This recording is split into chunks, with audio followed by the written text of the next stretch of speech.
have Swami Ishatmananda here. So before going, we would like to garland.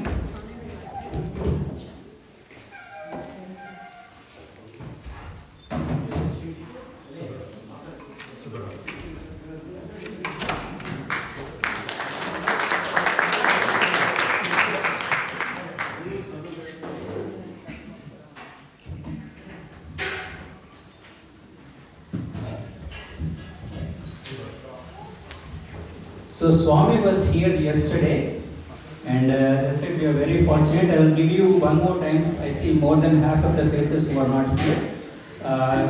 It would be best for me to introduce one more time Swami. Yesterday we had a wonderful discourse, and the topic was realization of the infinite.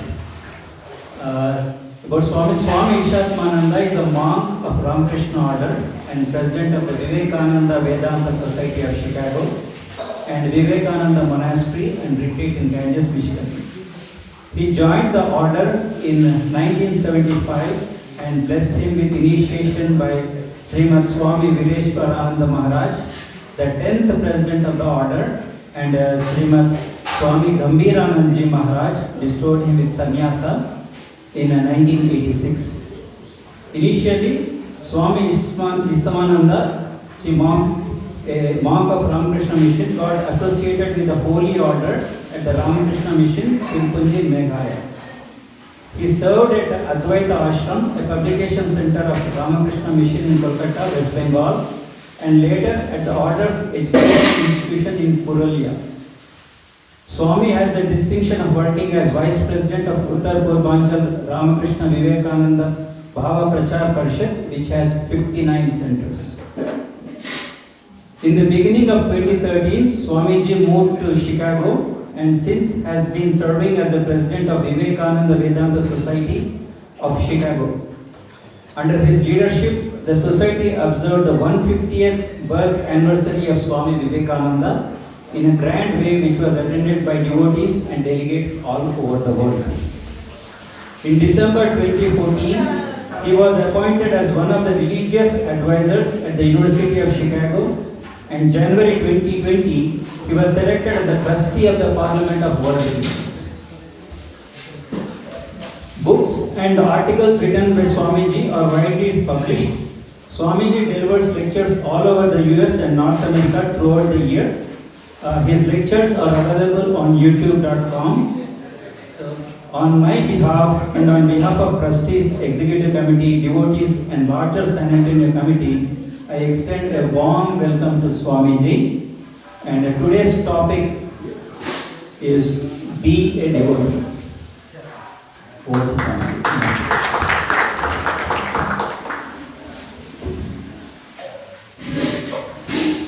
Yasya smarana matrena janma samsara bandhana vimuchyate namastasmai Vishnave Prabha Vishnave Hari Om. Whose name, even after chanting, remembering, at least for once, we can get the liberation. I salute that Bhagavan Vishnu, Vishnave Prabha Vishnave. The Lord Vishnu, the word Vishnu means all-pervasiveness. Vistareti Vishnu. We have to keep in mind that Hinduism, they don't ask us to go to heaven. Heaven is lower concept. We always like to go beyond heaven and to get the mukti. This is unique conception. When you look at the Semitic religion, like the Christianity, Judaism, Islam, they always talk about heaven because heaven is the ultimate goal. Why? Because the time when the philosophy was developing, the religion was developing, they were very poor. All of them are from the Middle East, the same place of origin. So obviously, They were thinking that we should go to a place of milk and honey, as they always call it, a land of milk and honey. And they always think that we should go to heaven. But the Hindus in India, because of the blessings of the God, the land was always fertile. And that is the reason the heaven was not very attractive to them. In the Kathopanishad, we find that a young man, Nachiketa, is going to the king of death, Yama. Why? Because his father was not doing the right thing. He was cheating people. His father, he organized Sarvadana Yajna, that everything I will give back to the society, and society will say, oh, he is a great personality. But in reality, he was hiding his best cows and giving away all those old cows. And that is the reason his son, he noticed it and thought, oh my God, what my father is doing is not good. He's giving the bad things to the people. And in exchange, he will get the bad result. So what we learn? Karma. If we are performing karma perfectly, in a good way, we get back the result also good. If our karma is bad, result is bad. Sometimes we go and pour the water on the head of the god, Abhishekam. What is that water? Our karma phala. So if we are doing good work, then God will return it back 10 times more. God never accepts. Whatever we give, God gives us back 10 times more. And if we give bad karma, God will give back bad. Putana, in the story of Bhagavan Sri Krishna, she went in the form of a mother and wanted to feed the breast to that young little Krishna. And she told the foster mother, Yashoda, will you please give your baby? I like to feed him the milk.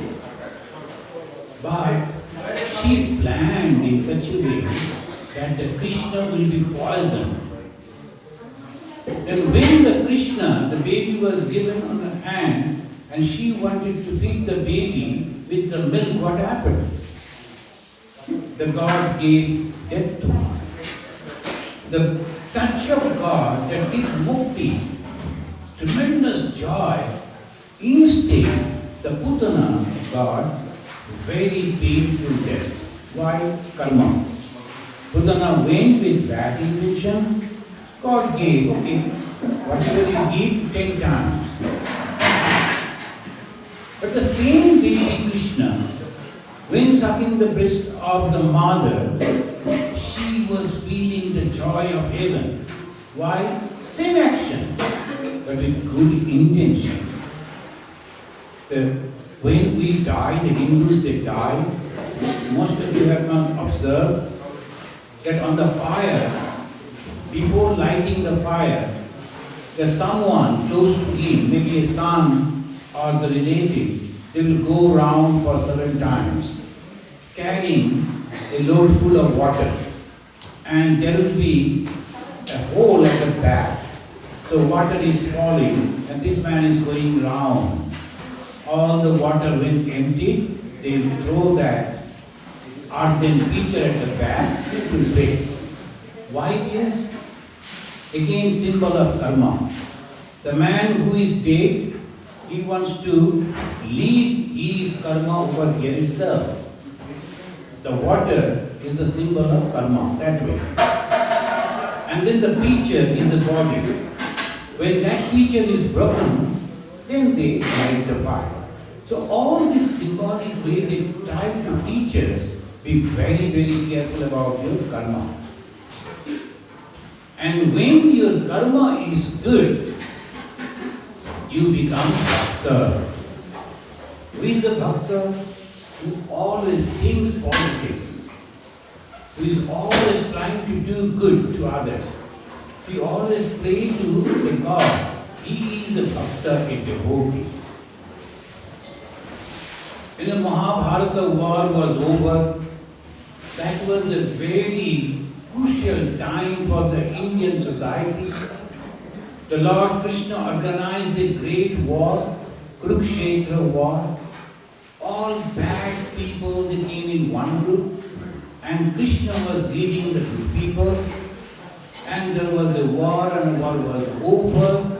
Hundreds and thousands were killed. Now after that, Yudhishthira, the next king, he was not at all happy though, but still the Krishna told you must have to perform your duty. The king's duty is to look after the kingdom. Whether king is going to the temple or not, it doesn't matter. You know, in Ramayana, one of the great rishis, Ashtavakra and others, they told Rama, Rama, you are a king. You need not to practice austerity like us. You need not to go to the holy places like us. You do your duty, keeping the balance in the society and protecting your subjects. And whatever the good work that we do, the holy people they do, you will get the percentage of that, and after your death, as a just king, good ruler, you will go to Brahmaloka. So the king need not to practice austerity. King's duty is completely different. That is in our Shastra, in our Ramayana. In the Mahabharata we find that when all the war was over, the Lord Krishna was happy. Now he asked the Yudhishthira to perform his kingly duties. And after all those things, he returned back to his own place. And there, after going back over there, he found his own clan, the Yadavas, have become very egoistic. Why? Because of the presence of the God, Yadava clan, they became victorious and they were not killed by others. So they started thinking, we are the powerful people. No one could kill us. We have killed so many. So we are the warriors. And they were going on boasting like that. Lord Krishna, he observed it, but didn't stop it. Why? The moment you are egoistic, you are away from God. So this is the teaching of the Mahabharata and Ramayana. The Mahabharata then, when they became very egoistic, they were insulting the holy people. A group of holy people came to meet Sri Krishna, who declared that he liked to give up his body because his mission was over. He was 120 years old by that time. And he said, I like to now give up my body, go back to my own abode. He was the Vishnu, took the form of Sri Krishna. The story goes, it's a so fascinating story in the Bhagavata, that all people are coming to consult with Sri Krishna, what will happen if you leave? Because Kali Yuga will enter. Because Satya Yuga, Dwapar Yuga, Treta Yuga, now the Kali Yuga. The holy people, they were afraid of Kali Yuga. So what is the symbol of Kali Yuga? Untruth, falsehood. What is the symbol of Kali Yuga? Love for body, physical enjoyment, tremendous love for physical enjoyment. These are all symbols of Kali Yuga. And the result? Suffering, suffering, and suffering. So the Krishna told, I cannot stop it. Whatever I had to do, I have done. But now it is your work. So the rishis came and told Krishna to his advisors, Then the Krishna told, you better go to a place, a forest, where the Lord Vishnu is constantly looking at. And that place Kali will never enter. You go and stay over there. So they all went to that forest. Then, when they were returning back, Krishna's son, Shambhu, and his friends, they were just having some fun, young people. They saw the rishis are going. And among them there was Ashtavakra. His body was, he was a crippled person. So he was walking, and they thought it was a very funny thing. And they told, let us go and have some fun with these rishis. They put some art, what's called the iron, and they tied in such a way as if he is carrying a baby, and dressed him, Krishna's son, as a lady, and took him before the Ashtavakra and other munis, and told, hey, you are munis. You can see things through. Can you please tell what this lady is going to give birth? They avoided. These young people making fun, they avoided. But they were going on questioning because they had no faith on the rishis, on the holy people. They were so egoistic. And you know the story. They cursed them. This young man is going to produce an iron rod, and from that all the Yadavas will be killed, and that happened. The Yadavas, these people, instead of coming to Lord Krishna, Krishna was present in Dwarka. He was the son of Krishna.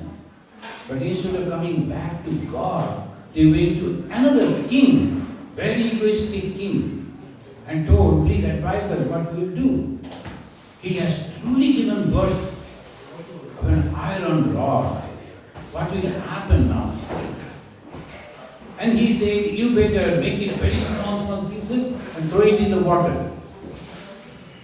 But you know that small pieces carried away by the water and then stuck on the grasses, and these whole people, they went to bathe in that. And they started fighting among themselves. They took out the grasses to beat. They thought it was only grasses. The grasses actually carried was iron rods, and they started killing each other. The whole city started this fight, killing each other, arsoning, fire. The Yadavas all were fleeing from there. They were going away from there. They came to Krishna, some of them, and told Krishna, what will happen to us? The Krishna told, you better go to that place, you will be safe. But none of them thought, what will happen to Lord Krishna? We left him alone. The person who gave us everything. In Vrindavan, they were oppressed. Constantly, the other people used to come and fight with them. Krishna led the whole group from Mathura up to that Gujarat, and he settled over there, give them the kingdom, give them the power, give them money, and everything they forgot. So if a man forgets someone that helped me, he's not a human being. The gratefulness is the first quality of a human being. Why we remember our ancestors? Gratefulness. Why we worship the sun? Gratefulness. Without the sun, no one will survive. Why we worship the rivers? Gratefulness. When this priest, they are purifying the water, what mantra they are uttering? Just listen. Gangecha. Have you heard the name Ganga? Jamuna Chaiva, Cha means and. Gangecha, Yamuna Cha Eva, Chaiva, Godavari, Saraswati, Narmade, Sindhu, Kaveri. Are they gods? rivers. But we remember these 7 rivers to purify the water. With that water we worship God. Why? We are grateful to these rivers. This Godavari, this Kaveri, they have fertilized the whole India. So we are grateful. Himalaya, we worship as God because Himalaya is protecting the whole India. We are grateful. We worship the ocean because it is protecting us. The grateful people. The gratefulness is the first quality of religion. A man is grateful, so he is ready to become a devotee. Our Madhbhakta. Now let us go back to the story. Everyone they were going away to save their life, but none thought about the Krishna. Only one person came to Krishna. He was his childhood friend. He was his devotee. And he came and told Krishna, I am not going to leave you. Krishna told, see, I am going to die. Uddhava, you better go away. Uddhava told, you are the embodiment of dharma. Without dharma, I don't like to leave. If you die, I will also die. So he sat at the feet of the Krishna. And Krishna and Uddhava, the question and answer, it went on, and that became a beautiful book, Uddhava Gita. We all know Bhagavad Gita. Bhagavad Gita is the teaching of Lord Krishna to Arjuna. And Uddhava Gita is another teaching to Uddhava, the friend and devotee of Lord Krishna, and it is so unique. And this Uddhava Gita, Bhagavan said, I am going to leave, but you have to. I am going to give up my body, but you have to leave. Then the Uddhava said, how I can live without dharma? He said, you become dharma yourself.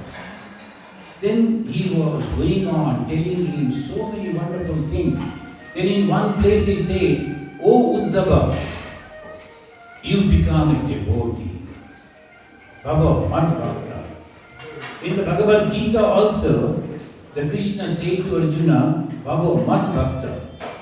And there is a chapter that's called Bhakti Yoga, the 12th chapter of the Bhagavad Gita. And it teaches who can be a bhakta. But I will quote from here, from the Bhagavata. And inside the Bhagavata, there is this book called Uddhava Gita. And Sri Krishna said, Mat Linga, Mat Bhaktajana Darshana, Sparshana, Archana, Paricharja, Stuti, Praiha, Guna Karma, Anukirtanam is the Bhakta. This is the 11th chapter from 34 to 41. He is going on giving the characteristics of a Bhakta. Now, do you think you are Bhakta? Are you? Yes, you are. So what the Lord Krishna is asking, and he is telling that a devotee should see, touch, worship, serve, praise, and recite the deeds of me. You do not touch that God. You have installed God over here, right? That is also the duty of the Bhakta. We'll come to that. Whatever we do, we truly do as per the instruction of the Lord Krishna given in the Bhagavata. He said that if someone comes to the temple where my linga, that means the statue, is there, and come and touch that, and then is taking care of the other devotees and listening to my talks and getting joy out of that is my devotee. So this is the first step. In the first 34 words he said that. Then he said, O Uddhava, mat katha sravane shraddha. Mat katha sravane shraddha. You will find many of the devotees who come over here, they will be working, but they will never listen to. They will never listen to the discourses because they don't have the patience to listen to that. Though they are coming to the temple, though they are doing so many things, maybe they are donating lot of money, but you know what happens? They become I have to manage this. So they will be going here and there, looking after people. They become manager but not the bhakta. So be very careful. When we come to the temple, we come with a purpose. What is that purpose? To become a devotee. And the devotee's quality is, he should love to listen to the talk of God, about God. And he should hear that and enjoy that. There are two stories. One happened in the life of Lord Jesus. The two sisters, Martha and Mary, they invited Lord Jesus. And when the Lord Jesus went over there, one of the sisters, she was waiting that when the Lord will come. And the moment the Lord came, she was always with the Lord Jesus. And whatever he was telling, she was memorizing that. She was so happy.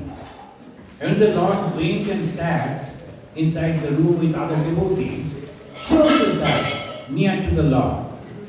Now the other sister, she was arranging food and this, that. And one time she came and complained to the Lord, look at my sister. You are the only two in this house. I am doing so much of job, so much of work, because I have to give prasad to the devotees. But she is not working. What was the answer of the Lord Jesus? Everyone goes according to his fate. Your sister has the good faith to come close to me and listen to my talk, my words, my teachings.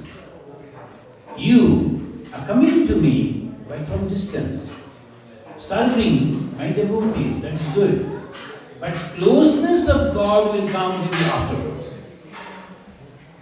You are not as pure as your sister. Mat katha sravane shraddha. Shraddha means great love. Great love to listen. We all go to see the dances. We all go to see the movies. And we spend so much of time. But when there is a discourse, we don't feel that attraction. Of course, the person who is giving the discourse should be a good one. Otherwise, they make the good words also so boring. Like sometimes good teachers and bad teachers, like that. But anyway, the people should be attracted to the words of the God. That is the first criteria of a devotee. They won't do anything else but going and listening. Bhagavan Sri Ramakrishna, the master, the teacher of Swami Vivekananda, the guru of Swami Vivekananda, he was visiting a house where the two sisters were there. Both of them, they were widows. And both of them invited the Ramakrishna. Exactly same thing happened, like the Martha and Mary. One was all the time working and another was sitting. Sri Ramakrishna also said the same thing. See, that means we have to be careful when we read this, what we learn. I should develop love for God. Mat anudhyanam, mat katha sravane shraddha. Mat anudhyanam. And after listening to this talk, immediately we forget and we go for the prasad and we loudly talk and what you have cooked, did you give this thing and that, I gave also, and now the day start exchanging recipes, and they forget what the God they heard about it. That is not the characteristic of a devotee. Devotee should go on remembering those wonderful words of God. And who is telling this? The last advice of Sri Krishna. Uddhava Gita is the last advice of Sri Krishna. And he is telling from his heart. He said that Sarva Labha Upaharanam. He will never expect anything from the temple. Sarva Labha Upaharanam. If you are expecting anything from the temple, you are not a devotee. See, in our ashrama, the devotees they come, we organize retreat in America. So the retreat, all devotees they come, they pay $100 and stay for 3 nights and days. And naturally, a lot of expenses are there. But the food and the electricity, this, that. But some of the volunteers, nearly 10, 20, they will come, they will arrange, they will clean. They never paid. I told you are not paying. Why? You are money. Not that you are students. Not that you are not earning. You earn a lot of money. Can't you give $100 for this? No, we are volunteers. And no, you are not volunteers. You are workers. Instead of taking money, you take all other benefits. You are staying here free. You are eating here free. And in exchange you give some services. But if you give money, along with that services, then you are a devotee. But otherwise, you won't take the benefit of staying here. It will be a passing time, 3 days, with many people, that is a joy, that is okay. But you are not a devotee. See, this is very subtle. From the childhood we come to the temple. And the grand age also we are coming to the temple. But we don't get the benefit. Why? Because we don't know how to become a devotee. So these are the things. Sarva Labha Upaharanam. Dasena Atmanivedanam. Dasena, like a very humble servant, you should serve me. I am the president of this place, and the president's wife will go on there, I am the president's wife, whatever I say, you must listen. It's good, but you are not getting the blessings of God. You are not a devotee. You are a very good worker, you have done this and that, but if you take the pride, you are not doing anything. Including the monks, Now the monks are having huge institutions. Previously monks used to roam around and they were beggars. Now the monks are having huge institutions. And naturally, the people will come to you for something, particularly in India. Ramakrishna Mission is having the hospitals, colleges, schools, polytechnics, universities. So people, they come for something, and the in charge, if he thinks, oh, I am doing, look at it, there is a line for meeting me, I will favor them, I will not do them, then he is not a monk, he is a worker. He is not getting any benefit. So this is very, very important. Everything that we do, if we do knowingly, janma, mat janma karma katanam. Mat means the God. Who is the God? Krishna. Who is the God? Lord Vishnu or Sri Rama or the gods and goddesses. Mat janma karma katanam. What was the life and how he did? If we don't know anything of it, you won't get the benefit. And when you are hearing those things, oh, look at it. The Krishna, he could become the supreme king of the whole India, undivided India, right from the Middle East down to that Singapore, all was India. He could become the king of that. But Krishna never did that. Never ever thought about it.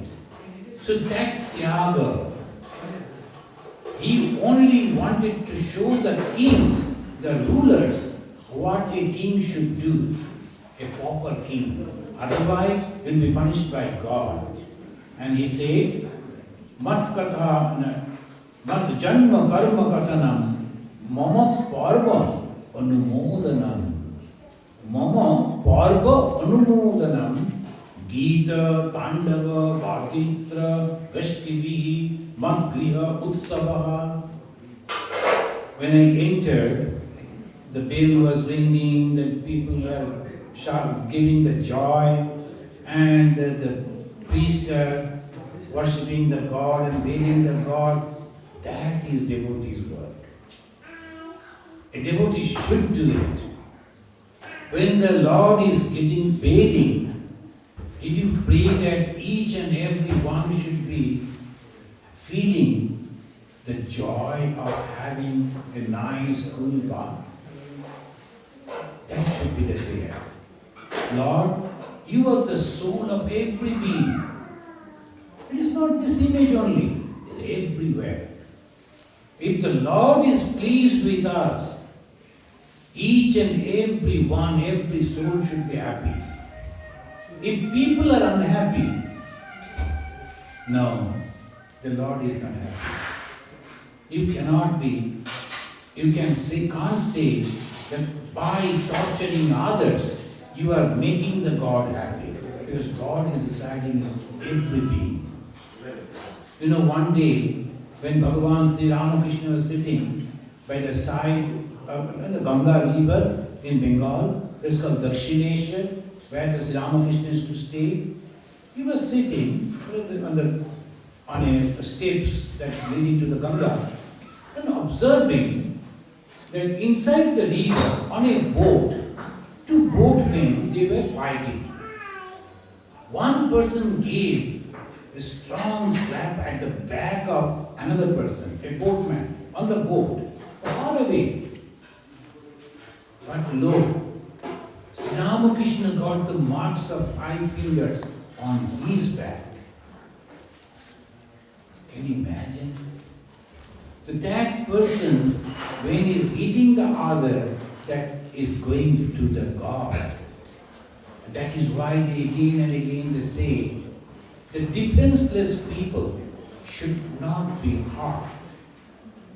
We should not say even harsh words to the women. That is the teaching. Why? Because they are weaker physically. We should not do that thing. To the children, when the person grew up because of the physical strength, he goes on doing like that, thinking that I can do anything and everything, and there is no one to look after. No. Almost in the center of India, there is a great God city. Who is that? Without hands, without legs, 2 big eyes. Who is that God? Jagannatha. So again, this Vishnu Bhagavan. This Jagannatha, have you noticed? He is having 2 big eyes only. No hands, no legs. As because we love our God, we know our God. But the foreigners and other people say, oh my God, what a God. Not having the feet, not having the hands. If the 2 big eyes, even that, eyes is not having the eyelid. That is the beauty of our God, you know. It says, if God is everywhere, Tad ejati, I am telling the Sanskrit from the Upanishad. Tad means that God. He is not a male, but a female. He is the spirit, consciousness. So that's why Tad. Tad ejati, here. Tannoijati, there. Tad duri, tad antiki. Tad antarasya sarvasya. Tadu sarvasyasya bharyata. The excellent conception, excellent realization of the Hindu. Where is God? God is there. Where is God? God is here. He is inside, He is outside. Saturated. There is not any place where God is not. Everything is God. That is the conception of God. And when we say, hey, don't enter into our temple, you are a lower caste. You know, you are insulting God. Maybe inside you are fanning the God with the golden fan, it doesn't matter. You are not getting anything. Know it for sure.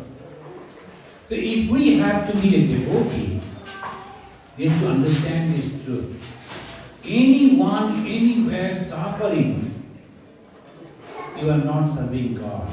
You have to serve God in every being. And that's why he said that when you are having the program functions, that is a devotee.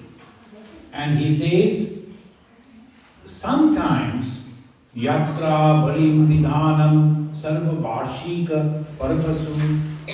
Once in a year, you should have a great program. So sometimes the God will go out and visiting Ratha Yatra, as they call it. The Ratha Yatra, God will be going out, visiting the places. Thousands and thousands of people will go. They will be dragging their chariot. And why? Because I belong to God. So Hinduism always they say, they teach in two different ways. Externally, internally. Externally, they will give all this. And immediately they will say, actually God is within you. Again the Upanishad says, so what is that chariot? It is your body. Shariram Rathamevatu. Sharira is the Ratha. That's the chariot, the Ratha that they go. That is the chariot, this body. And whom I am carrying inside, every time, it is the consciousness, it is that God. Atmanam Ratinam Vritti. Shariram Rathamevatu. Buddhim tu Sharatim Vritti. Mana Pragahamevatu. Beautiful, that beautiful Upanishad, many of you must have read. And that is really unique way. And they will be giving a chariot. And we are going to touch the chariot, that rope. And we pull that. Hundreds of thousands will go. If they can touch that, they feel so happy. But in reality, what is chariot? You. You are carrying God within yourself. So from now onwards, whenever possible, not all the time, just remember the God is sitting within me. And this is the temple. And this temple I am decorating because it is the house of God. Not as a body, but the house of God. Inside, there is my God. He is sitting over there. And I should not think any bad thought. That will disturb my God. I should not do any bad work. What is the bad work? Bad thought? Anything that harms others is bad. Anything that helps others is a yajna. We perform a yajna. We saw the other day, yesterday, Yajna Shala. What is the Yajna Shala? We light the fire, we pour the ghee, and we chant. That is the yajna, external. But suppose someone, particularly in our country, we always find that after eating the banana, they throw the skin on somewhere. Never caring what is going to happen. Somebody may fall on that. You picked it up and placed it in the right place. Keep it in the right place. Yajna. Anything that you is doing for the betterment of others is a yajna. And whether immediate result is coming or not, you will get the good result. And that's why some people, immediately after birth, they're enjoying their life. Why? And some people, right from the birth, are suffering and suffering and suffering. We feel unhappy. We try to get some money and try to help them. That's okay. But why that particular soul is suffering right from the birth? Karma. he or she now suffering, but previously did something wrong. So that is the karma phala. And it says, Vaidika Tantrika Diksha Madiya Brotodharanam. The devotee must take initiation, Diksha. That is very important. And what is the Diksha? In the Vedanta there is no Diksha. The Vedanta says, Aham Brahmasmi Tattvamasi. And that is sufficient. Aham Brahmasmi Tattvamasi, by that way only. But the Vaidiki and Tantrika, the Tantrika Diksha, they give mantra in the ear. And then that God's name you should go on repeat again and again. That is like taking the medicine. You know, when we are having the headache, we take a small pill, not knowing how the pill is acting inside the body, but my headache gone. Similarly, when the Guru gives the mantra, I go on repeating that name of God. I knew the name of God, but just Guru has given. I morning, evening, whenever possible, going on repeating that name, and slowly, my mind becomes purified. And that's why the Lord Krishna is mentioning, you must do like that. And I'll be other instructions of the Lord, a little quick, but you can read this in the Bhagavatam. He says in the 38th verse, Mama archa stapane saddha satastam hatya jyotamam udhyana upavana akira pura mantira karmani. Look at it. Yesterday I was telling some of the office bearers of this temple, they have really done a wonderful temple. And the Lord is telling to Mama archa stapane saddha, you must have a prayer place for me. That means a temple. And after that, either alone, maybe a rich person making a temple, or collecting funds from many, you are constructing a temple, that will do. But after making the temple, it should be neat and tidy. Temple should not be unclean. Unfortunately, in India, because of the too much of population, any temple you go is really dirty. Inside, people are going on throwing the petals, flower petals. Who is going to clean all the time? And people are walking on that. That has become so nasty. And they are thinking it is a part of our job. No. If you are not feeling happy when walking on that dirty place, how can you think that God will be happy? No, that should be very careful. We go on burning the lamps inside the temple, inside, small temple, suffocating. We can't live over there. And you think God will be sitting over there? No, that means you don't have love for God. What you cannot do, how can you expect that God will do? What you cannot eat, how you expect God will eat? This is love for God. So he said, it should be Udyana. Udyana means the garden. The flower garden should be all around. The paths should be clean. The moment anyone entering into the temple, he'll be, oh, so good, so nice. That should be the characteristics of a devotee. Any Ramakrishna mission you visit, the first thing, cleanliness. Any Ramakrishna mission. Very clean. Why? You have to keep it clean, otherwise, how the God will come and walk? Do you think God is sitting over there? Is He not visiting your kitchen? If you don't believe that God is not coming to the kitchen, we are cooking over there somehow, and then giving to the God and God is happy. God is not that fool. He is everywhere. He is observing. When we are cooking, we are not taking care. our hair is falling in the food, and we are going on talking this, that. So the saliva is also falling on the food, and you think the God will be happy? Friends, I'm not criticizing, don't think in that way. This is the warning for us. If you want to be a devotee, alert, very alert. So once I went to somebody's house, and the lady of the house, very old, and not having the teeth, and chewing the pan, in Assam, they always go on chewing the pan. And she was very devoted and very excited that I went over there. They gave me the food. And she came very close to me and introducing the food. So this plate, it was mine, that's daughter-in-law prepared. And when she is talking, all the saliva falling on my plate.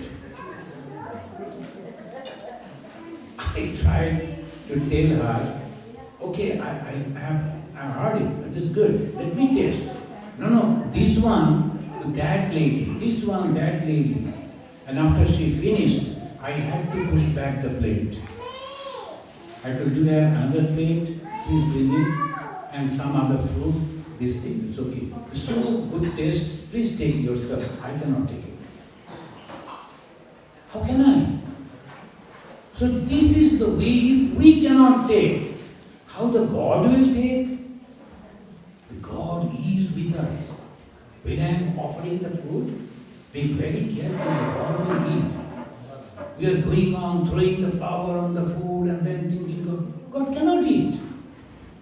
What you cannot do, God also won't like. Remember, Atma, that yours own puja. This is so interestingly. Sammarjanam upalepabhyam seka mandala vartanai. Who is a devotee will be cleaning my temple. Sammarjanam means cleaning with the sweeping. And upalepabhyam, and then not only dusting, also with water will clean. So that is a devotee. My God's place should be neat and clean. Everything should be in the proper place. The God should not be disturbed. Griham sasrusham mayham dasavat yad mayayam. They'll be so humble to me and they'll clean everything in nice way.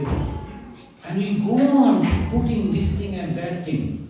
Amanittam, adambittam, kritasya, aparikirtanam, api deepa, avalokame, na upayunjat, nivedita. Everything should be lighted inside my temple. That should be nicely decorated and lighted. Most of the things we have followed over here. Majority of the places, particularly in America, the temples are very neat and clean. But be careful about the kitchen. Be careful about the place where you are serving the food. Don't think God is sitting here and eating and He is not going along with us. He goes along with us. So one should be very, in that way, when we are leaving the shoes, we just leave in a scattered way. The left shoe is here, right shoe is over there, then walking on other shoes, some are not, they should not be. Very disciplined. And then you get the blessings of the God. And we conclude, Amanittam adambittam. I, that should not be there. So when, after the war, the Lord Rama, he was praising Hanuman. He was saying, because of the Hanumana, we could fight against the Ravana. What Hanumana did, Hanumana jumped on the feet of the Sri Rama, said, Prabhu, Prabhu, Prabhu, please don't kill me in this way. Others said, hey, why you are crying like that? Sri Rama, the Lord, is praising you. Then the Hanumana said, you fools, with the other people, they are praising me. And ego is becoming bigger. I go and sit at his feet and say, Prabhu, please save me. I should not be egoistic. And when the Prabhu himself is giving me that, what will happen to me? The moment amaniktam, this ahamkara comes, ego comes, the Lord will leave you. He will never be there. Sri Ramchandra became so happy. So Hanumana did everything in the Ramayana, everything is Hanumana. But he offered it to the God. Whatever we do for the temple, offered it to God. And quietly pray, Lord, please reveal thyself within me. I do not know how you look. I do not know how to talk to you. I have not memorized any Sanskrit verses. Then what will happen to me? Please be with me. If you can cry like that, one day you will find a wonderful revelation within you. How you will know that you have realized God? You will be happy, and anyone around you will be very happy. This is the 2 points, please remember. If a person has seen God, he himself or herself become happy.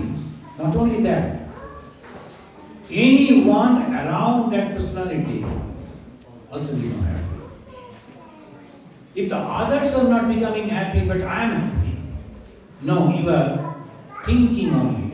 Sometimes we think that I have realized God, I have done that, by that way they go on. No, it is not. The proof is, the people will like you. And whatever you say, they will understand and they will accept. And wherever you go, unknown people, they will be happy because of your company. That means God has revealed himself.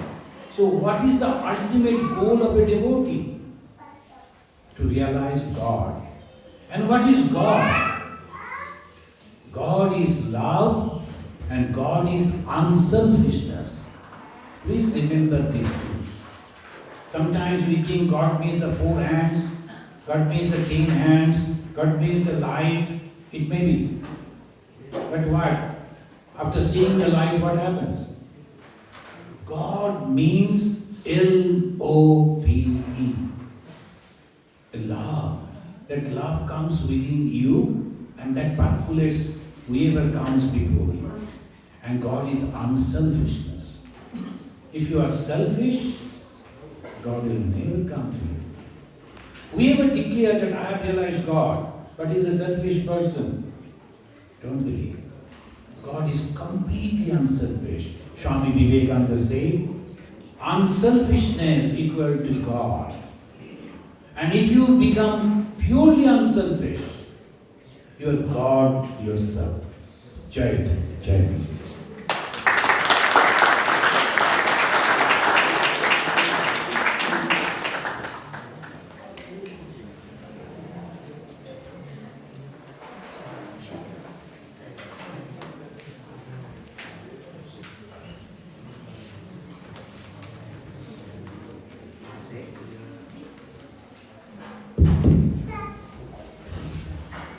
Once again, thank you so much, Swamiji, for a wonderful discourse today. Be a devotee.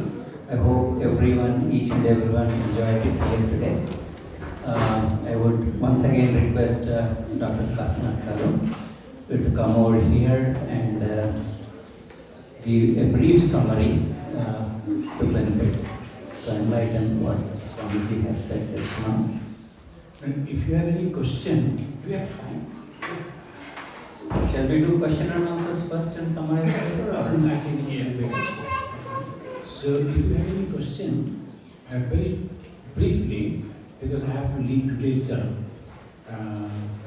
3 o'clock afterwards. The airport is 2 o'clock afterwards. So if you have any question, you can please ask. We restrict to 3 questions. So anyone has any questions? Okay, one. Can sit down.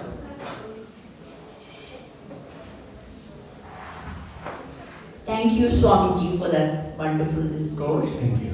you were quoting an example of two sisters, and one was working, preparing the meal and getting things ready, and the other was sitting and listening.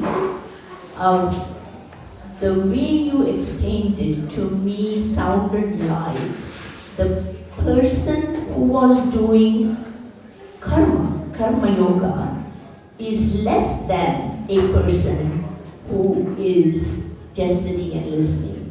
That is, I can't understand that.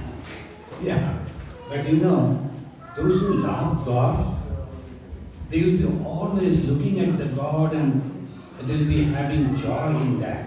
And that is the stage. The other sister who was working, even if she comes and sit and look at the Lord and try to listen, she won't be able to do that. Because her, that practice is not there. So you have to develop love for God. Automatically this happens. Both are devotees, that is the example. Both are devotees, but one is higher. And when the higher one, he forgets everything except God. Not that intentionally she is doing or he is doing. It is automatically it happens. The other one slowly coming up by serving. That is the idea. That is the Mary and Martha, and same with Ramakrishna. Thank you. Any other questions?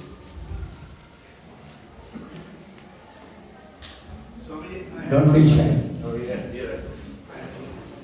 Yesterday you said that, even if we go to heaven, that's... Hello. Swamiji, yesterday you said even if we go to heaven, that's not the end. And does that mean this cycle is never going to end our birth? And even if we do good karma, go to heaven, then we still have to come back? How can we break this cycle? Yeah. Thank you. And that is, yesterday our topic was realizing the infinite. Actually, infinite means the Brahman. Brahman which is all pervading. Now we go to the heaven. What is heaven? Heaven is the result of a karma. If you perform good karma, you go to heaven. Anything you achieve, it is limited. So that's why they say in the Upanishad itself, Nakasya Prishtite Sukrite Anubhutve Imam Lokam Hinataram Bhavishanti. Nakasya means Swarga, that is heaven.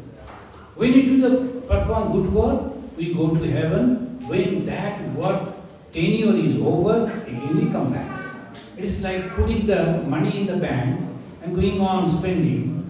Then when that is over, again you have to put the money, otherwise bank will say no, we cannot give you. So same thing. We go beyond that. We go to the mukti, we go to the source, and we become God ourselves. How a drop of water, which has every property of the water of the ocean, is falling down from the heaven. It is an individual drop. But the moment the drop mixes with the water, it becomes the ocean itself. The same way, we have to go and we have to become Vishnu. Then Vistare Vishnu everywhere. So that is the idea. Thank you, Ben. Thank you. Pranama. Thank you so much.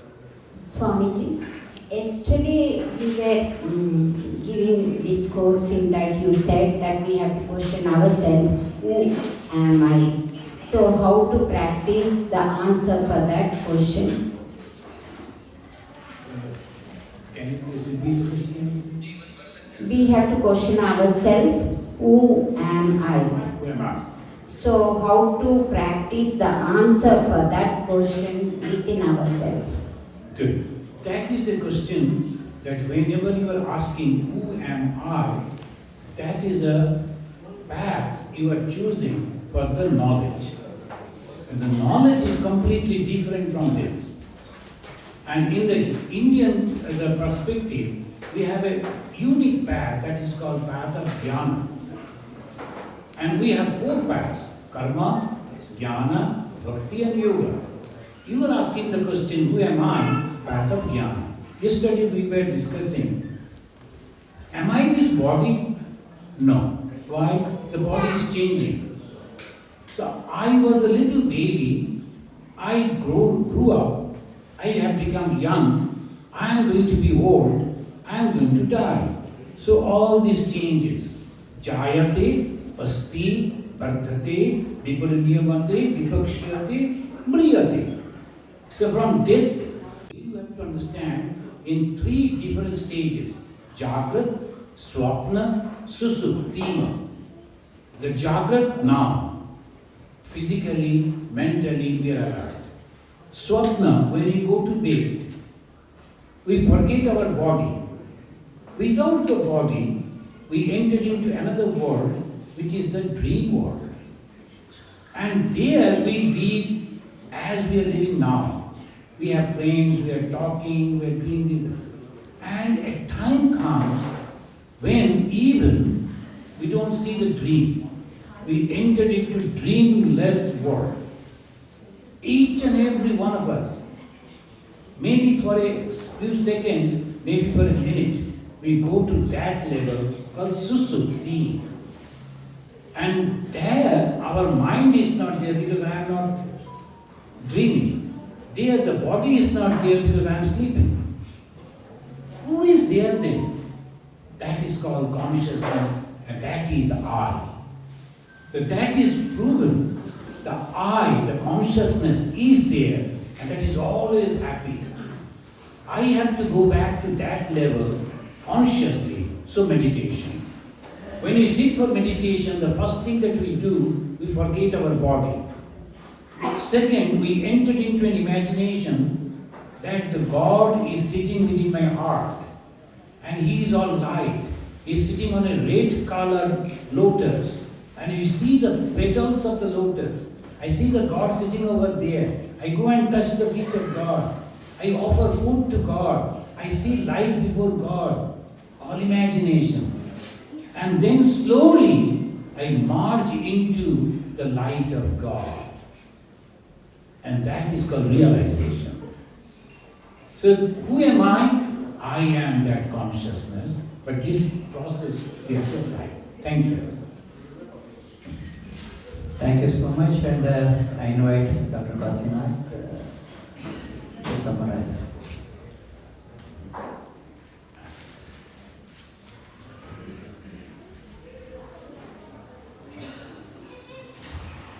Thank you for asking me to say a few words. Swamiji, you have covered a very wide spectrum of Hindu scriptural thought, from Bhakti Yoga to Gnana Yoga. So this is by no means a sort of proper kind of summary. What I gathered, like a person listening here with average information in my own mind, is that bhakti starts with transcend. The end goal is to transcend. Transcend meaning forgetting my limited identity to the ego, body, mind complex, that there is a greater identity that is God, and therefore in order to commune with that I have to leave this identity. When I give up my ego-based actions and thoughts, only then will I be able to conceive of and commune with the concept of God. In the Bhakti Yoga, those of us who have this inbuilt ability to feel this devotion is not a barter, it's not a trade. You either do this for me, I'll do this for you. It is an absolute communication without any business-like trade being established.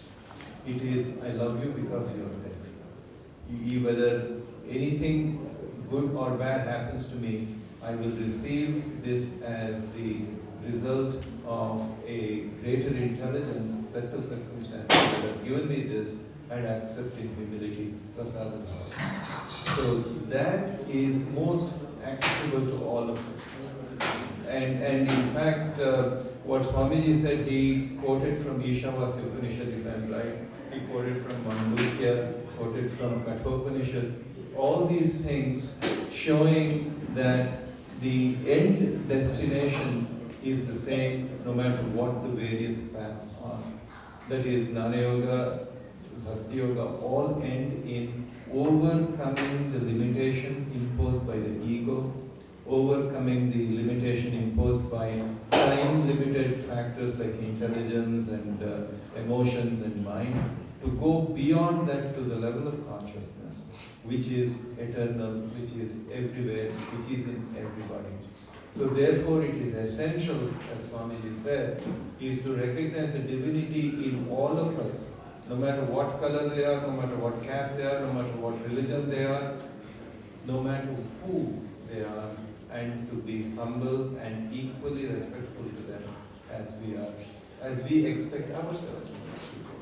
And eventually that should extend to even non-living things, so that there is harmony in this world.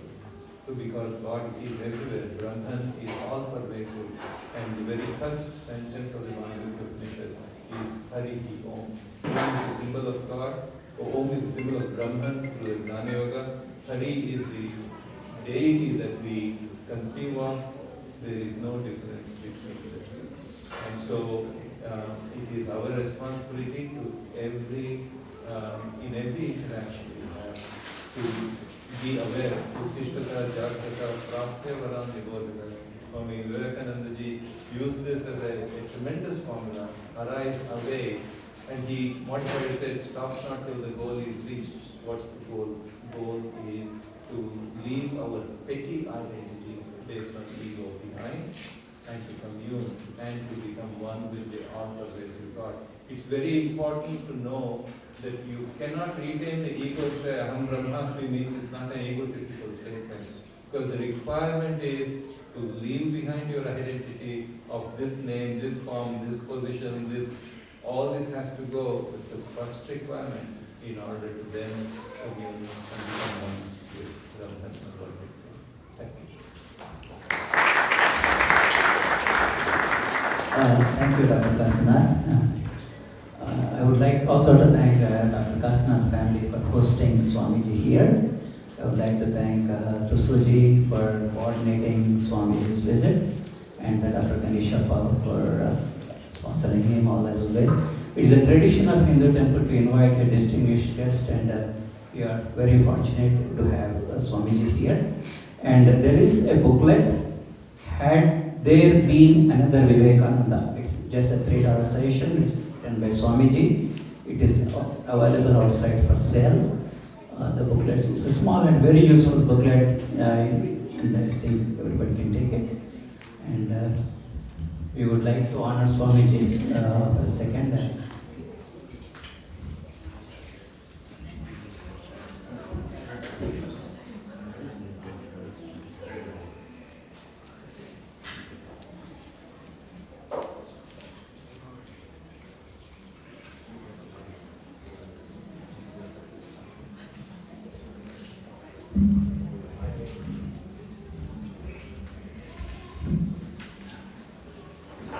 Om Dhirgatama Mamate Yojajurvan Dashave Yoge Abhamatyam Yadinaham Brahma Bhavati Sarati Gurave Sarvalokanam Bhishade Bhavaroginam Nidhage Sarvavidyanam Dakshinamurtaye Namaha Praneshwara Kritivasa Pinaki Ishano Devasana Gurdadado Tasmai Jahome Visha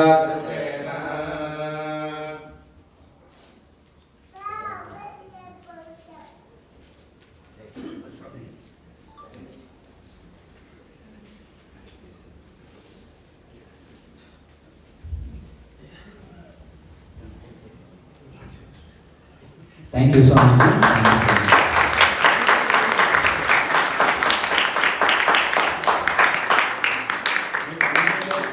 Whenever you are visiting Chicago, please visit our center. Chicago, Vivekananda whenever you are visiting Chicago or whatever reason may be, to visit our Chicago Center. You are welcome to visit the center. Thank you.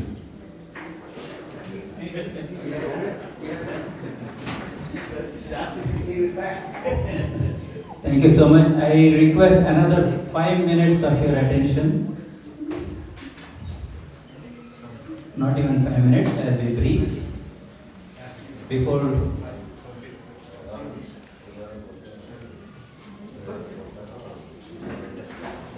the books are available at the front desk for suggested donation of $3. So the next item on this is the address by the chairman, HTS updates and vote of thanks.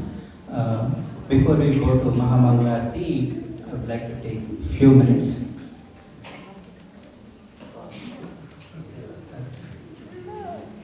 On the occasion of the 35th temple anniversary, I would like to thank each and every one of you who are here and being part of the celebrations. As you know, this Hindu temple is the second oldest temple in Texas. And we are after Meenakshi temple, this is the second oldest temple. And we do the traditional Sunday puja, that which began in 39 years ago, not 35, 39 years ago. The Sunday puja, what we are doing here, has been done every Sunday, rain or shine, we did not miss it, and we continue to do it. And large devotees who are here are really, really appreciative of this. And traditionally, we continue to do Monday, Shiva, Tuesday, Anjaneya Abhishekams.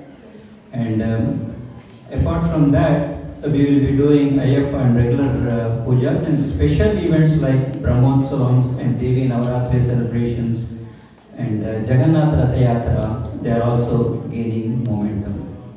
So this year, for the first time, we are doing Ekadasa Sahasra Lingarchana with Uma Maheshwar Shanti Kalyana. I think most of you should have heard about it. We had started this like 2 to 3 months ago. As a part of that, we are doing 11,000 Shivalingas, and we were contemplating 121 sponsors to come and participate in that. And we are very fortunate that we were able to do more than 11,000 Shivalingas by hand. We reached to devotees' homes, and it's blessings from thousands of devotees who are here, and from all over San Antonio, from Austin, Dallas, Corpus. It was all over the state. The devotees made this Shivalingas, and that the event is going to happen tomorrow. Please mark your calendars. From 9 a.m. the seating will start for the sponsors, and it will be till 1:30. That will be at the Mahalakshmi Hall. So all the proceeds will be going towards the expansion of Hanuman Temple, Yagshala, and we contemplate to bring a nice Mahavishnu multi-purpose dining hall. I see all the younger people, younger kids are there, and the community is growing, and there is a need for the hall. So we are contemplating on that. Most of you I see here are donors for that. If you haven't done so, I request on behalf of the temple to please open your heart. There is an opportunity for you to do that, and that is going to happen tomorrow. So, then apart from that, on the temple we have a Bal Vikas program, which has been run by our Murthy Padamala and Prakash Nayarji. They are the twin pillars for that.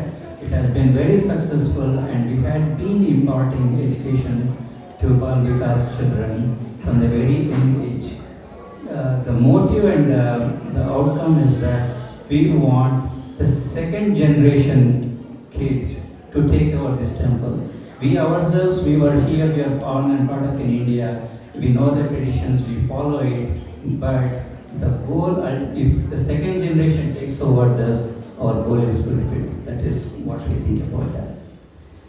And apart from that, we have a family community services wing that is giving back to the community. What HTS does is giving back to the community. If you see outside, we have the food bank collections, we give them back to the community. Then we have started a sandwich seva. most of you have been familiar. It is for the kids and all to do the sandwiches, and that's every Saturday we are doing it. It starts at 9 o'clock after Suprabhatam. So it is giving, so the sandwiches what are made are going to the homeless people. They will be served along with a healthy banana. That's a wonderful service. And also we are part of the funeral services. One of the things which nobody expects that in life is that when any death or something happens here, our Hindu temple of San Antonio, our priests will go there to perform the rites. And we never charge for that. It is free to the community. What Hindu temple does is, in the eventuality of a tragic thing, our priest goes there and we don't charge that. So that is another service what we have. So really thank all the priests for doing that. Then the second thing is I would like to thank, because without the volunteers nothing can happen. So I would like to thank each and every volunteers. Say the garlands what we see here, the beautiful garlands what we see here, or the prasadam volunteers who are making food while we are talking here. There are a bunch of volunteers who are making food every Sunday. The tradition of this temple is that we don't sell food here. We don't have cafeteria here. It has been a tradition that volunteers cook the food and volunteers distribute the food. So we continue to do that tradition, and thank you all the food and volunteer, prasadam volunteers that they give and give. Then the puja committee members, see wonderful, to do all this scale of abhishekams what we have done, we need a lot of volunteers in helping it, and you see the wonderful abhishekams what we have done. I would like to thank all the puja committee members and puja committee volunteers. Thank you all for the puja committee members. And all the decorations, nice lighting, beautiful lighting everywhere, nice pacha tornas, green tornas, all the decoration committees. And when you come tomorrow to Mahalakshmi Hall, it's all wonderful decorations, and thank you all, the decoration committee. Please one round of applause for all the decoration committee members. Maintenance. Our temple, as I said, is 35 years old. So the problems also comes with the age. One day AC breaks, one day the pipe goes. Every day we have one kind or other kind of problem, we overcome it. I would like to thank all the maintenance volunteers who have been steadfastly helping us. Thank you all the volunteers.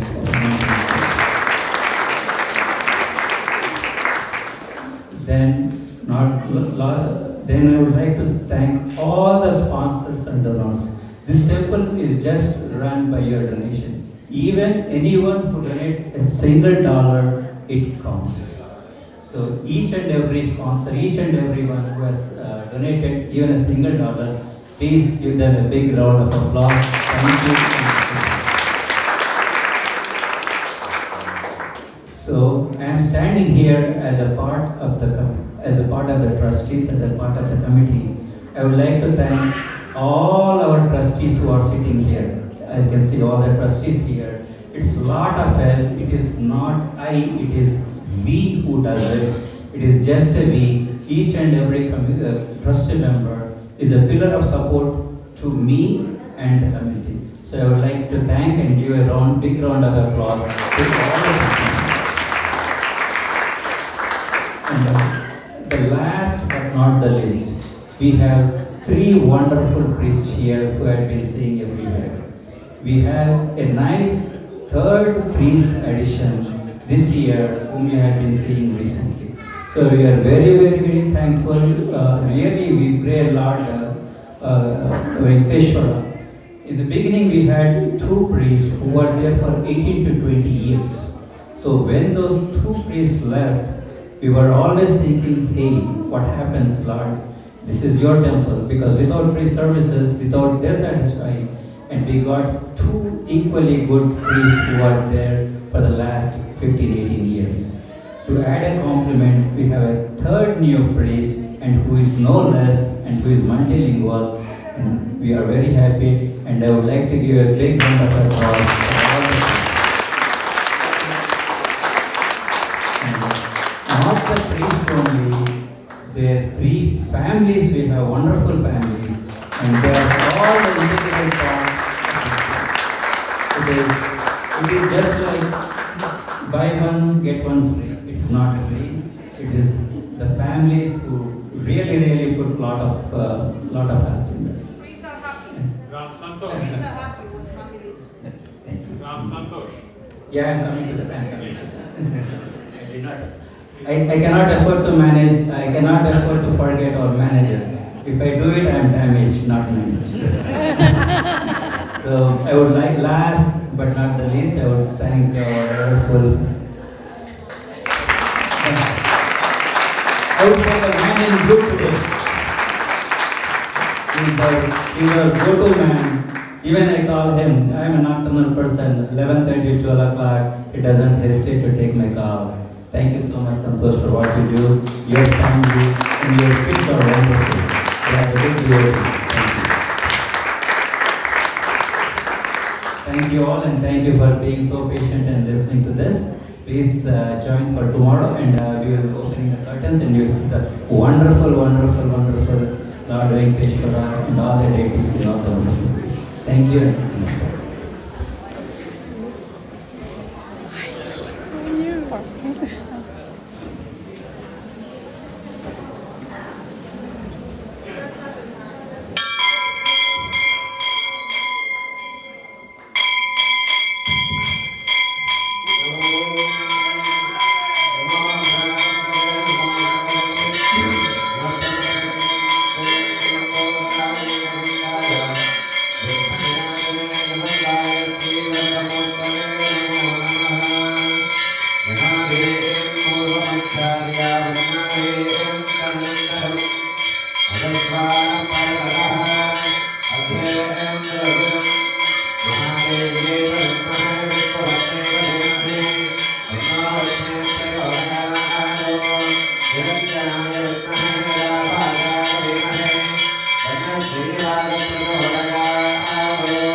Om Ashtottara Pujan Karisyam विनायकाय नमः ओम विघ्नराजाय नमः ओम गौरीपुत्राय नमः ओम गणेश्वराय नमः ओम स्कंदाग्रजाय नमः ओम अव्ययाय नमः ओम गोदाय नमः ओम दक्षाध्यक्षाय नमः ओम द्विजप्रियाय नमः ओम अग्निगर्भचने नमः ओम इंद्रश्रीपादाय नमः ओम वाणीफलप्रदाय नमः ओम सर्वसिद्धिप्रदायकाय नमः ओम सर्वतनयाय नमः ओम गौरीन्द्रयाय नमः ओम गणपतये नमः ओम कामये नमः ओम सोमसूर्याग्निलोचनाय नमः ओम पाशाङ्कुशधराय नमः ओम चण्डाय नमः ओम गुणातीताय नमः ओम निरञ्जनाय नमः ओम अकल्मषाय नमः ओम स्वयंसिद्धार्जनपादाय नमः ओम बीजापूरकाय नमः ओम अव्यक्ताय नमः ओम पराय नमः ओम वरदाय नमः ओम शाश्वताय नमः ओम प्रदमे नमः ओम विजयप्रियाय नमः ओम वीतभयाय नमः ओम गदमे नमः ओम चक्रणे नमः ओम इक्षुजापद्रुते नमः ओम लब्धोत्पलकराय नमः ओम शेषाय नमः ओम श्रीहते नमः ओम तदेर्षदाय नमः ओम पुराणप्रदे नमः ओम जटिले नमः ओम चन्द्रचूडाय नमः ओम अमरेश्वराय नमः ओम नागयज्ञोपवेदिने नमः ओम श्रीकण्ठाय नमः ओम रामार्जनपादाय नमः ओम प्रदमे नमः ओम स्थूलकण्ठाय नमः ओम त्रयकर्ते नमः ओम सापघोषप्रियाय नमः ओम पुरुषोत्तमाय नमः ओम स्थूलदण्डाय नमः ओम अग्रगण्याय नमः ओम कावण्ये नमः ओम गणपाय नमः ओम स्थिराय नमः ओम वृद्धिदाय नमः ओम शुभगाय नमः ओम शूराय नमः ओम वागीशाय नमः ओम निद्राय नमः ओम धूर्वामिल्लप्रियाय नमः ओम कान्ताय नमः ओम पापहरणे नमः ओम कृतात्माय नमः ओम समाहिताय नमः ओम वक्रदण्डाय नमः ओम श्रीपदाय नमः ओम सौम्याय नमः ओम भक्ताकाञ्चलाय नमः ओम मच्युताय नमः ओम केवलाय नमः ओम सिद्धाय नमः ओम सच्चिदानन्दविग्रहाय नमः ओम ज्ञानने नमः ओम मायायुक्ताय नमः ओम कान्ताय नमः ओम ब्रह्मिष्ठाय नमः ओम भयवर्जिताय नमः ओम प्रमत्तरेन्द्र वैदायकाय नमः ओम वेंकटमूर्तये नमः ओम अमोदकाय नमः ओम पार्वती शंकरोत्सकेश्वराय नमः ओम समस्त जगदाधाराय नमः ओम वरभूषकवाहनाय नमः ओम अष्टदुदाय नमः ओम प्रसन्नात्मने नमः ओम सर्वसिद्धिप्रदायकाय नमः ओम श्रीमान् महागणाधिपतये नमः नानाविधपरिमलपुत्र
अष्टोत्तर शतनामार्चन पूजा समर्पयामि समस्त सन्मंगलानि भवन्तु आकल्पान्त వంశాభివృద్ధిరస్తు ధర్మవాణ వెంకటరమణ గోవింద గోవింద.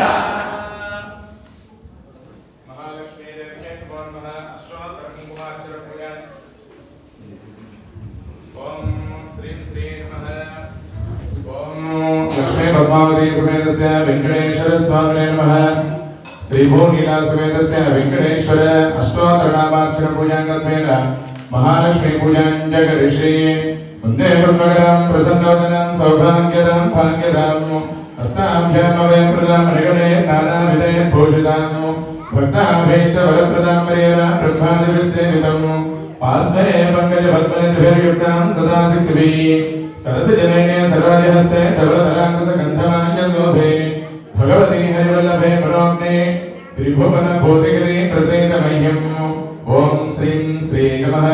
प्रकृतिं विकृतिं विद्यां सर्वभूतप्रदां श्रद्धां विभूतिं सर्वे नमामि परमात्मिकां वाचा पद्मालयां पद्मां सुखीं स्वाहां सुधां सुधां धन्यां हिरण्मयीं लक्ष्मीं नित्यपुष्टां विभावयम् अधीतिं दितिं देवतां वसुधां वसुधारिणीं नमामि कमलां कान्तां क्षमां क्षीरोदसम्भवां अनुग्रहप्रदां बुद्धिं मनगां हरिवल्लभां अशोकां मृदां देवतां लोकशोकविनाशिनीं नमामि धर्मनिलयां करुणां लोकमातरं पद्मप्रियां पद्मास्तां पद्माक्षीं पद्मसुन्दरीं पद्मोद्भवां पद्ममुखीं पद्मनाभप्रियां रमां पद्ममालाधरां देवीं पद्मनीं पद्मगन्धिनीं पुण्यगन्धां सुप्रसन्नां प्रसादाभिमुखीं रमां नमामि चन्द्रवदनां चन्द्रां चन्द्रसहोदरीं चतुर्भुजां चन्द्ररूपां इन्द्रां इन्दुशीतलां अहलादजननीं पुष्टिं शिवां शिवकरीं सतीं विमलां विश्वजननीं तुष्टिं दारिद्र्यनाशिनीं प्रीतिपुष्करणीं शान्तां शुक्लमाल्यां रामश्रियं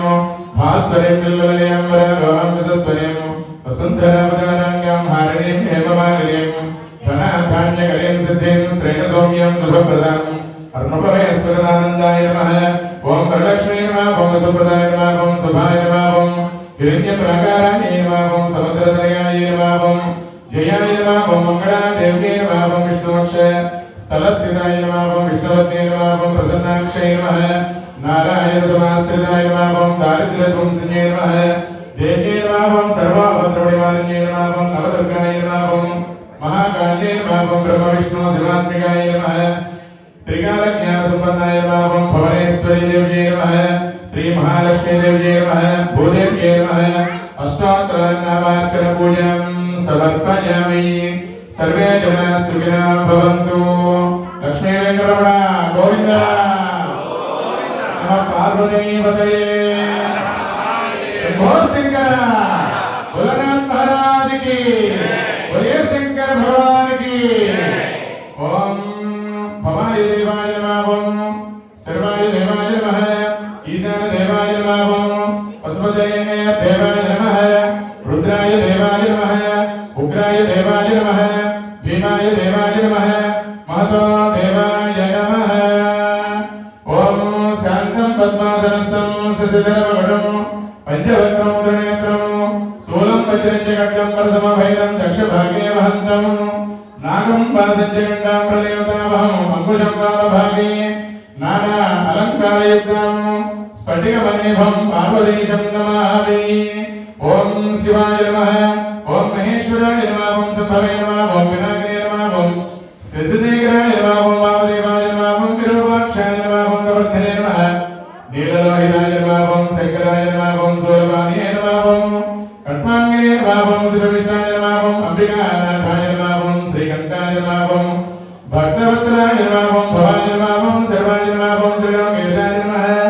सिद्धिकण्ठाय नमः. ओम शिवप्रियाय नमः. ओम उग्राय नमः. ओम कपालिने नमः. ओम कामानिने नमः. ओम अंधकासुरसूदनाय नमः. ओम गंगाधराय नमः. ओम ललाटाक्षाय नमः. ओम कालकालाय नमः. ओम प्रभानिधे नमः. ओम भीमाय नमः. ओम परमस्ताय नमः. ओम मृगपालिने नमः. ओम जनाधराय नमः. ओम कैलासवासने नमः. ओम कवचने नमः. ओम कठोराय नमः. ओम त्रिपुरान्तकाय नमः. ओम प्रशंकाय नमः. ओम प्रजभानुडाय नमः. ओम भस्मोद्धूलित विग्रहाय नमः. ओम सामप्रियाय नमः. ओम सर्वमायाय नमः. ओम त्रयीमूर्ते नमः. ओम मनीश्वराय नमः. ओम सर्वज्ञाय नमः. ओम विश्वेश्वराय नमः. ओम वीरभद्राय नमः. ओम गणानाथाय नमः. ओम प्रजापते नमः. ओम हिरण्यनेत्रसे नमः. दुग्धोषणाय नमः. ओम अनघाय नमः. ओम भयङ्करभूषणाय नमः. ओम भर्गाय नमः गिरिधन्वने नमः गिरिप्रियाय नमः प्रतिवासाय नमः पुराराते नमः भगवते नमः प्रमथादीपाय नमः मृत्युंजयाय नमः सूक्ष्मधर्मे नमः जगन्नाथने नमः जगद्गुरुवे नमः योगेशाय नमः महासेनजनकाय नमः चारुविक्रमाय नमः रुद्राय नमः भूतपते नमः स्थानवे नमः महेन्द्रबुद्ध्याय नमः दिगंबराय नमः अष्टमूर्ते नमः अनेकात्मने नमः सात्विकाय नमः शुद्ध विग्रहाय नमः शास्त्रदाय नमः कण्णभरुषे नमः मयाय नमः पाप विमोचनाय नमः मृडाय नमः वसुदेवाय नमः देवाय नमः महादेवाय नमः अव्ययाय नमः भूताय नमः दक्षाध्वरहराय नमः हराय नमः भगनेत्रविदे नमः अव्यग्राय नमः सहस्राक्षाय नमः सहस्रपादे नमः अपवर्गप्रदाय नमः अनन्ताय नमः तारकाय नमः परमेश्वराय नमः श्री श्री सांब सदा शिवाय नमः अष्टोत्तर शतदिव्य नामार्चन पूजां समर्पयामि।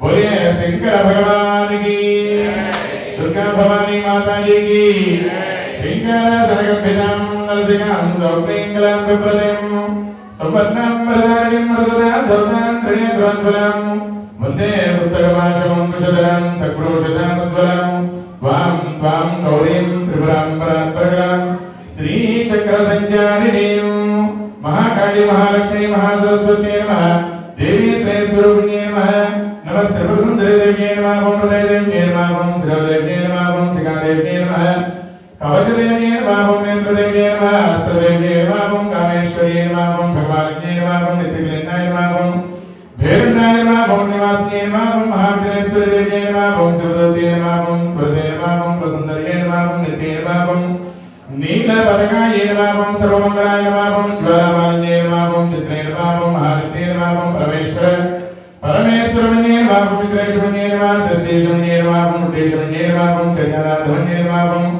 लोकमुद्रमन्ये नमः ओं अगस्त्यमन्ये नमः ओं कालस्थलाभमन्ये नमः ओं धर्माचार्यमन्ये नमः ओं मुक्तिकेशीश्वरमन्ये नमः ओं देवगणानाथमन्ये नमः विष्णुदेवमन्ये नमः ओं प्रभाकरदेवमन्ये नमः ओं तेजोदेवमन्ये नमः मनोजदेवमन्ये नमः ओं कल्याणदेवमन्ये नमः ओं वासुदेवमन्ये नमः ओं रत्नदेवमन्ये नमः ओं श्रीरामानन्दमन्ये नमः आदिवासुदे नमः ओं गिरिवासुदे नमः ओं हरिवासुदे नमः ओं ईशत्वसुदे नमः वसित्वसुदे नमः ओं काक्यवसुदे नमः ओं बुद्धिसुदे नमः ओं ब्राह्म्ये नमः ओं महेश्वर्ये नमः ओं कुमार्ये नमः ओं वैष्णव्ये नमः ओं वाराह्ये नमः ओं माहेन्द्रे नमः ओं चामुण्डाय नमः ओं महालक्ष्मी नमः सर्वसंशोभन्ये नमः ओं सर्वविद्याम्ये नमः ओं सर्वाकृष्णे नमः ओं सर्वात्मादिन्ये नमः ओं सर्वमहांशे नमः ओं सर्वज्ञेन्द्रिये नमः ओं सर्वविद्ये नमः सर्वयोग्ये नमः ओं सर्वत्रिकण्ठे नमः ओं श्री श्री कुलदेवयोग्ये नमः ओं सर्वज्ञे नमः ओं सर्वसिद्धे नमः ओं सर्वैश्वर्यप्रदान्ये नमः सर्वज्ञानमये नमः ओं सर्वव्याधिविनाशिने नमः ओं सर्वाधारस्वरूपाय नमः ओं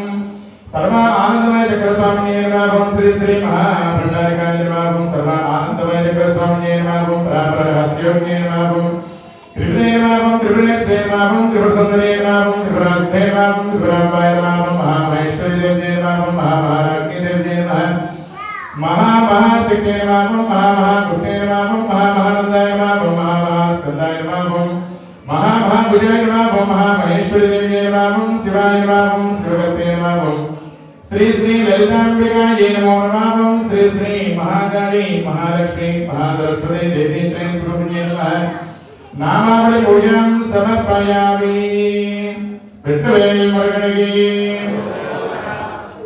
ओम स्कंदाय नमः ओं गुहाय नमः ओं षण्मुखाय नमः ओं बालनेत्रसुताय नमः प्रभवे नमः ओं दुर्गिकासर्वे नमः ओं सिगिध्वजाय नमः ओं दशनेत्राय नमः ओं सिद्धिध्राय नमः ओं सिद्धाप्रभुजनाय नमः ओं तारकासुरसंहारणे नमः ओं रक्षाबलविवर्धाय नमः ओं मत्ताय नमः ओं प्रमत्ताय नमः ओं मत्ताय नमः ओं सर्वसैन्यरक्षकाय नमः ओं देवसेनापते नमः ओं ब्रह्मणे नमः ओं कृपालवे नमः ओं भक्तवत्सलाय नमः ओं उमासुताय नमः ओं सिद्धिध्राय नमः ओं प्रौढ्यधारणाय नमः ओं अग्निनन्दनाय नमः ओं विशाखाय नमः ओं शंकरात्मजाय नमः ओं शिवस्वामिने नमः ओं करस्वामिने नमः सर्वस्वामिने नमः ओं सरात्राय नमः ओं अक्षोभ्याय नमः ओं पार्वती प्रियनन्दनाय नमः ओं गंगासुताय नमः ओं शिरोद्भूताय नमः ओं आहुताय नमः ओं पावनात्मजाय नमः ओं जुम्बाय नमः ओं विजुम्बाय नमः ओं उज्ज्वलमायमापं कमलासन समस्तनायमापं एकवर्णायमापं त्रिवर्णायमापं त्रिवर्णायमापं सुरहरायमापं पंचवर्णायमापं अहस्वदयमापं अग्निगर्भायमापं श्रीगर्भायमापं ईश्वरेन्द्रसेनमापं सुरारग्नेयमापं हरिद्वर्णायमापं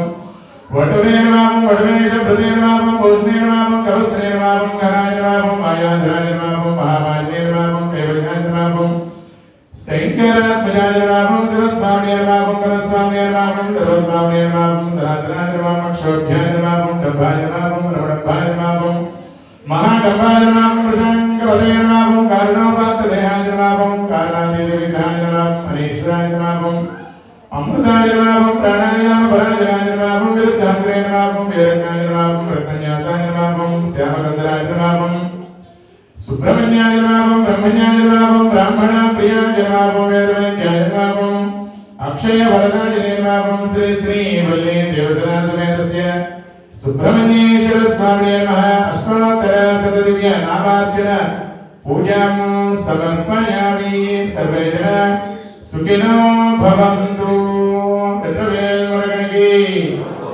लक्ष्मीनारायण गोविंद पार्वती पदये हर हर महादेव नमो पूजां समर्पयामि धूपमानि ग्रापयामि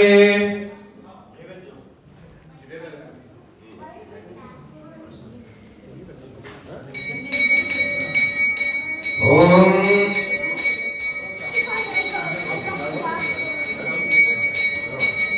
यजांगं गुरुं धूपं निबन्धनमनाहरं तमेनाकृतं व्यक्तं धूपोऽयं प्रतिगच्छताम् यत्पुरुषं वेदतः कदिराव्यकल्पयन् मुखज्ञमस्य गो बाहो बाहुरोपादावचेते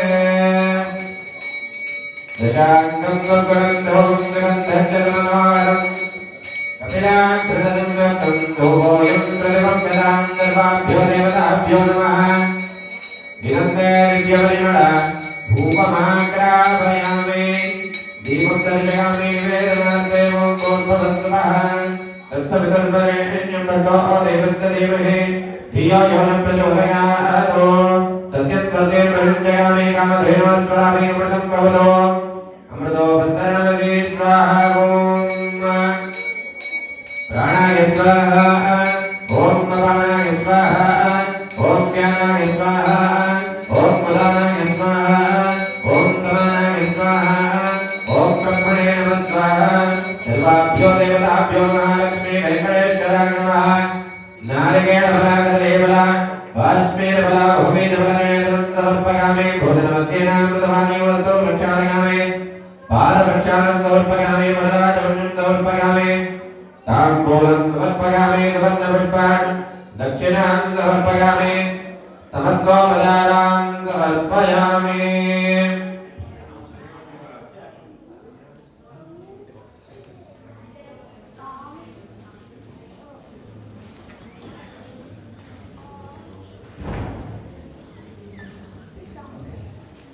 One last announcement before we go to Mangalarti, and we finished Abhisheka to outside temples.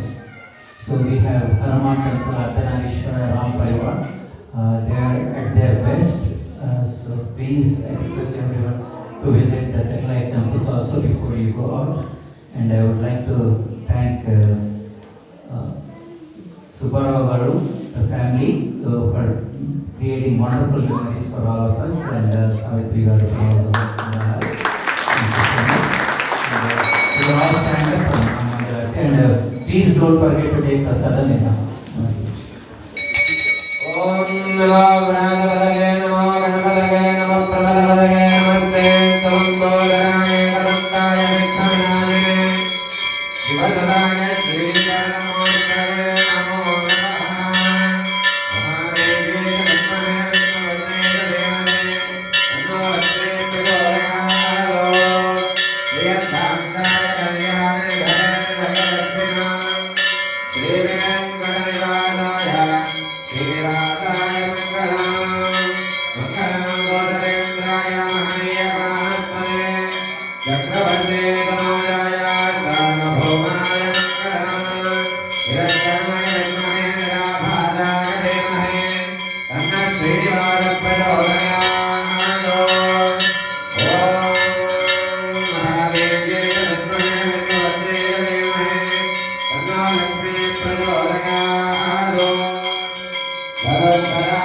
विद्महे सर्वसिद्धिं धीमहि तन्नो प्रचोदयात् देवताभ्यो नमः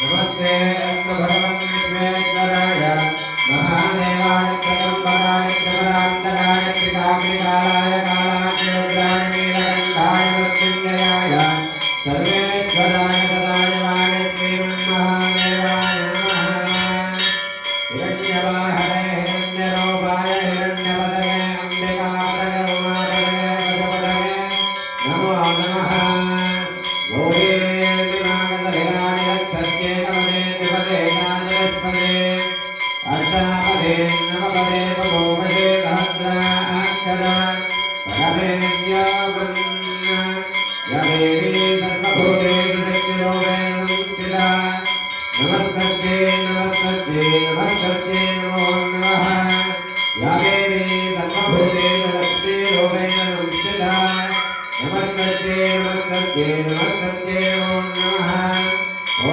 तत्पुरुषाय विद्महे महासेनाय धीमहि तन्नः प्रचोदयात् ॐ